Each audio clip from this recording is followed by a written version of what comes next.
கட்டின புருஷனை டேய் அப்படின்னு கூப்பிட்டா லவ் மேரேஜ், யோ அப்படின்னு கூப்பிட்டா அது அரேஞ்ச் மேரேஜ். அவ்வளவுதான் வித்தியாசம், வேற ஒண்ணு இல்ல. அது மாதிரி பக்கத்து வீட்டுக்கார ஆடி கார்ல போறான் பார்த்து பார்த்து பார்த்து பொறாமப்படுறவங்களுக்கெல்லாம் பணம் சாபம். சைக்கிள் டயரை பஞ்சர் போட 10 ரூபாய் எங்கிட்ட இருக்குடா சாமின்னு சந்தோஷப்படுறான் பாத்தீங்களா, அவனுக்கு பணம் வரங்க. ஐயா காலேஜ்ல ஸ்டூடெண்ட்ஸ் 2 ரகம் தான். ஒருத்தன் செம்மையா படிப்பான், இன்னொருத்தன் செமஸ்டருக்கு மட்டும்தான் படிப்பான். நாங்கெல்லாம் 2வது ரகம். வருஷம் முழுக்க படிச்சு ஃபர்ஸ்ட் மார்க் வாங்குறது பெரிய விஷயம் இல்லைங்க, ஒரு நைட்டு படிச்சு பாஸ் மார்க் வாங்குறது தான் பெரிய விஷயம். ஐயா பணங்கிறது 1 ரூபாயாக இருந்தாலும் 1 லட்சமாக இருந்தாலும் 1 கோடியாக இருந்தாலும் அது வரம் தான். எப்படி சொல்றேன் தெரியுங்களா, ஏந்தின கையில எவனாவது காசு போட்டு போனானா பிச்சைக்காரனுக்கு அந்த காசு வரும். ஒரு தொழிலதிபருக்கு 1000 கோடி ரூபாய் லாபம் கிடைச்சதுன்னா அவருக்கு அந்த பணம் வரும். என்னதான் வெளிநாட்டுல லட்ச லட்சமா சம்பாதிச்சாலும் பாக்கெட்டுக்குள்ள பர்ஸ்ல பாட்டி கொடுத்த 10 ரூபாய மடிச்சு வச்சிருப்பான் பாத்தீங்களா, அவனுக்கு அந்த பணம் வரும். இன்னைக்கு என்னங்க ஆன்லைன் ஷாப்பிங், ஆன்லைன் ஷாப்பிங். 5 வயசுல 2 ரூபாயை தூக்கிட்டு மூச்சு வாங்க ஓடி போய் முட்டாய் வாங்கி தின்னு இருப்போமே, அந்த வயசுல அந்த 2 ரூபா தான் நமக்கெல்லாம் வரும்.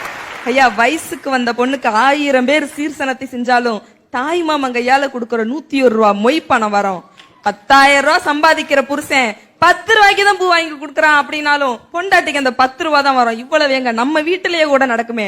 துவைக்க போட்ட பேண்ட் பாக்கெட் எடுத்து தொலைவி பார்க்கும்போது என்னைக்கோ ஒரு நாள் மடிச்சு வச்சு ஒரு 100 ரூபா உள்ள இருந்துச்சுன்னா அந்த நிமிஷத்துல அந்த பணம் வரங்க.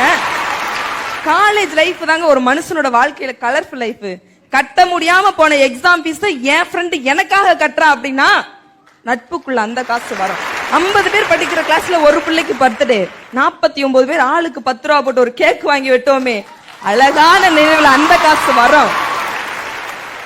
அப்பா ஐவிக்கு டூர் போகணும்பா காசு கொடுங்க அப்படிங்கும் போது அதெல்லாம் கொடுக்க முடியாது போன்னு சொல்லி கராரா சொன்ன அப்பா பஸ் படிக்கட்டுல கால் வைக்கும் போது நம்ம கேட்டதை விட ஒரு 100 ரூபாய் எடுத்து கையில அதிகமா கொடுப்பாரு.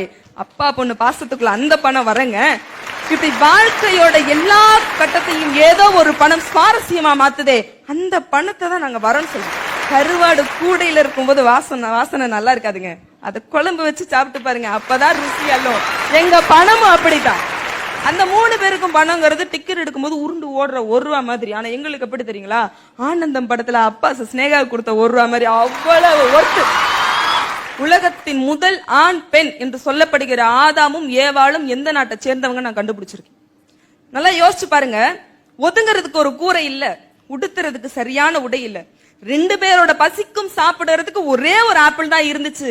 இருந்தாலும் தான் இருந்த இடத்தை சொர்க்கம் என்று நம்பினார்களே, அதனாலதான் சொல்றேன் ஆதாமும் ஏவாளும் இந்தியர்கள்னு. ஐயா சின்ன சின்ன விஷயத்துல சந்தோஷத்தை கத்துக்கங்க. பெரிய பெரிய எதிர்பார்ப்புகளை எல்லாம் மனசுல விதைச்சுக்கிட்டு அதுல ஏமாறும் போது உங்களுக்கு பணம் சாபமா தெரியுது. எங்களை மாதிரி யதார்த்தத்தை புரிஞ்சுக்கிட்டு வாழ்ந்து பாருங்க, பணம் எப்போதும் வரும். ஐயா நாங்களாம் யாரு தெரியுங்களா, ஸ்கூலு விட்டு வீட்டுக்கு வந்தோடனே போனை எடுத்து கேம் விளையாடுற 2K கிட்ஸ் இல்லைங்க, வீட்டுக்கே போகாம தெருவுல கேம் விளையாட்டு போன 90s கிட்ஸ். 90s கிட்ஸ் நல்லதை மட்டும்தான் பேசுவோம். ஐயா பணத்தை சாபம் என்று சொல்வதற்கு அவர்களிடத்திலே 1000 காரணம் இருக்கு. ஆனா அந்த பணத்தை வரம் என்று சொல்வதற்கு ஆழமான ஒரு காரணம் எங்கிட்ட இருக்கு. நான் எங்க இருந்து வரேன் தெரியுங்களா, கஜா புயல் தன்னுடைய கோர முகத்தை காட்டி சென்ற நாகப்பட்டினத்துல இருந்து நான் வரேன். எங்க ஊரோட ஸ்பெஷாலிட்டி என்ன தெரியுங்களா, கனமழை வரும் அப்படின்னு சொல்லுவாங்க, அன்னைக்குதான் சூரியன் சுல்லுன்னு சுட்டுட்டே இருக்கு. அது மாதிரி புயல் வருதுன்னு சொல்லும் போது வந்தா என்ன பண்ணிட போறது அப்படின்னு ஒரு அலட்சியம் அந்த நாளும் வந்துச்சு. சொந்த வீட்டுக்குள்ள எல்லாரும் பதுங்கி இருக்கோம், விழுறது வீடு விழுந்துருமா இல்ல வீட்டு மேல வேற ஏதாவது விழுதான்னு கூட எங்களால கணிக்க முடியல. பயத்தோட உயிரை கையில் பிடித்துக் கொண்டு அந்த ஒரு இரவை நாங்கள் கடந்து வந்தோம். விடிஞ்சு வந்து பார்த்தா சிலருக்கு வீட்டை சுத்தி இருந்த மரத்தை காணும், சில பேருக்கு வீட்டையே காணும்.